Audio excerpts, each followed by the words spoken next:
ನಮಸ್ತೆ. ನಮ್ಮ ಕಡೆ ಮೆಡಿಸಿನ್ ತಗೊಂಡ್ ಬಂದಿದ್ದಲ್ಲಮ್ಮ. ಮೆಡಿಸಿನ್ ತಗೊಂಡ್ ಬರಕ ಈಗ ಎಷ್ಟು ದಿನ ಆಯ್ತಮ್ಮ ನೀನು? 4 ತಿಂಗಳಾಯ್ತಾ? ಈಗ 4 ತಿಂಗಳಿಂದ ಬರ್ತಾನೆ ಇದೆಯಲ್ಲಮ್ಮ, ನಿನಗೆ ವಾಸಿ ಆಯ್ತೋ ಏನಾಯ್ತು? ಎಲ್ಲೆಲ್ಲಿ ಇತ್ತಮ್ಮ ಫಸ್ಟ್? ಅಮ್ಮ ಈಗ ತೋರಿಸಿ ಅಮ್ಮ. ಇದೆಲ್ಲದು ಬೆನ್ನೆಲ್ಲ ಇತ್ತು, ಇದೆಲ್ಲ ವೈಟ್ ಇದೆಲ್ಲ ಬೆನ್ನೆಲ್ಲ ಇತ್ತು. ತಿರುಗಿ ಆಮೇಲೆ ಹೊಟ್ಟೆ ಮೇಲೆ ಇರ್ಲಿ ಬಿಡಿ, ಹೊಟ್ಟೆ ಮೇಲೆ ತುಟಿಗೆ ಕೈಗೆ ಇದೆಲ್ಲ ಕಾಲೆಲ್ಲ ತೊಡಿಯಲ್ಲಿತ್ತಲ್ಲ, ಅದು ಏನಾಗಿದೆ? ಅದೆಲ್ಲ ಹೋಗಿದ್ಯಾ? ಇವಾಗ ನೀನು ಮೆಡಿಸಿನ್ ತಗೊಂಡ್ ಬರ್ತಾ ಇದ್ದಲ್ಲಮ್ಮ, ಫಸ್ಟ್ ಎಲ್ಲೆಲ್ಲಿ ತೋರಿಸಿದ್ರಿ?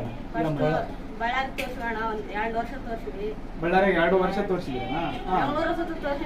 ತೋರಿಸಿದ್ರೆ ಏನಂದ್ರು ತೊಡೆ ಚರ್ಮ ಕೊಯ್ದು ಹಾಕ್ತಿವಿ ಅಂತ ಅಂದ್ರಣ. ನಮ್ಗೆ ಅಲ್ಲಿ ಭಯ ಬಂದ್ಬಿಡುತ್ತೆ, ಅದಕ್ಕೆ ಬಂದ್ಬಿಟ್ಟಿವಿ. ಈ ಕಡಿಮೆ ಆಗ್ಲಿಲ್ಲ, ಎಲ್ಲಿ ತೋರಿಸಿದ ಕಡಿಮೆ ಆಗ್ಲಿಲ್ಲ, ಅಲ್ಲಿ ಸಾಕಾಗ್ಬಿಟ್ಟು ಬಿಟ್ಬಿಡೋಣ ಎಲ್ಲಿ ಹಾಕೊಂಡೆ. ನಮ್ಮ ಅಪ್ಪ ಇದ್ದ ಇದನ್ಸುತ್ತೆ, ಬಾ ಅಮ್ಮ ಹೆಂಗನ್ನ ನೋಡ ಅನ್ನೋ ದೇವ್ರ ಕೊಂಡು ತೆಗೆದ್ರೆ ಆಯ್ತು ಅಂತ ಕರ್ಕೊಂಡ್ ಬಂದ. ಅಮ್ಮ 2 ವರ್ಷದಿಂದ ಡಾಕ್ಟರ್ ಕಡೆ ಮೆಡಿಸಿನ್ ತಗೊಂತಿದ್ರಲ್ಲ, ಅಲ್ಲಿ ಒಂದ್ ಸ್ವಲ್ಪ ಕಡಿಮೆ ಆಗಿಲ್ಲ ಅಣ್ಣ ನನಗೆ. ಇವಾಗ ನೀನ್ 4 ತಿಂಗಳು ತಗೊಂಡಿಲ್ಲಮ್ಮ, ಇಲ್ಲಿ 4 ತಿಂಗಳು ಕರೆಕ್ಟ್ ಆಗಿ ಮೆಡಿಸಿನ್ ಮಾಡಕತ್ತಿದ್ರು. ಇವಾಗ ನಿನಗೆ ಏನ್ ಅನ್ಸುತ್ತೆ? ಕಡಿಮೆ ಆಗತ್ತಣ್ಣ. ಅವಾಗೆಲ್ಲ ಗೊತ್ತಾಗಿದ್ರಿಗಿನ ಇಷ್ಟೊತ್ತಿಗೆ ನಾನು ಬೇಸ ಆಗ್ಬಿಡ್ತಿದ್ನ. ಖುಷಿ ಆಗುತ್ತೆ ಇವಾಗ ಎಲ್ಲ ಸರಿಯಾಗಿಲ್ಲ. ನಾನು ಸತ್ತೋಗ್ಬಿಡ್ಲ ಅನ್ಸ್ಬಿಡ್ತಿದ್ದಕ್ಕ.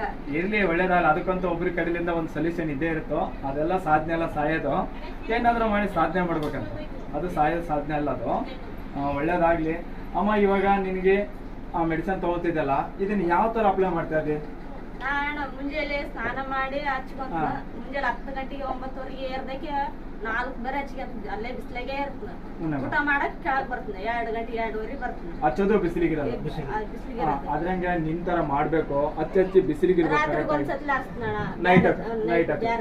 ನೋಡಮ್ಮ, ನಿನ್ ತರ ಪತ್ತೆ ಮಾಡ್ಬೇಕು, ಹಚ್ಕೋಬೇಕು. ಚೆನ್ನಾಗಿ ಬಿಸಿಲಿಗಿದ್ರೆ ಒಳ್ಳೆ ಫಾಸ್ಟ್ ಆಗಿ ಹೋಗುತ್ತೆ. ಇವಾಗ ಇಂಪಾರ್ಟೆಂಟ್ ಅಂದ್ರೆ ಮೆಡಿಸಿನ್ ತಗೊಂಬರಿಗೆ ಬಹಳಷ್ಟು ಲಾಭ ಇರುತ್ತೆ. ಈಗ ಬ್ಯಾಸಿಗೆ ಬಂತು, ಇನ್ಮೇಲೆ ಬಹಳ ಸ್ಪೀಡ್ ಆಗಿ ಹೋಗುತ್ತೆ, ಬಹಳ ಫಾಸ್ಟ್ ಆಗಿ ಹೋಗುತ್ತೆ, ಬಹಳಷ್ಟು ಜಲ್ದಿ ಸರಿ ಆಗೋದು. ಒಳ್ಳೆ ಜಾಸ್ತಿ ಸರಿ ಆಗ್ತದೆ. ಇದ್ರಂಗ್ ಮಾಡಿದ್ರೆ ಯಾರಾದ್ರೂ ಸರಿ ಆಗ್ತಾರ? ಕರೆಕ್ಟ್ ಆಗಿ ಪತ್ತೆ ಮಾಡ್ಬೇಕು, ಚೆನ್ನಾಗಿದ್ರೆ ಒಳ್ಳೇದು ಅಮ್ಮ. ಮತ್ತೆ ನಾವು ನಿಮ್ ಕಡೆಯಿಂದ ಏನಾದ್ರ ದುಡ್ಡು ಪಟ್ಟಿ ಏನಾದ್ರು ಪೀಜಿ ಪಾಟಿ ಅಂತ ಮಾಡಿದ್ರೆ ಇಷ್ಟೇ ರೊಕ್ಕ? ನಾನೇನೋ ಪೀಜಿ ಏನಾದ್ರು ಮಾಡಿದ್ದೀನಮ್ಮ, ದುಡ್ಡು ಪಟ್ಟು ನಿಮ್ ಮೆಡಿಸಿನ್ ಕೊಡಿ.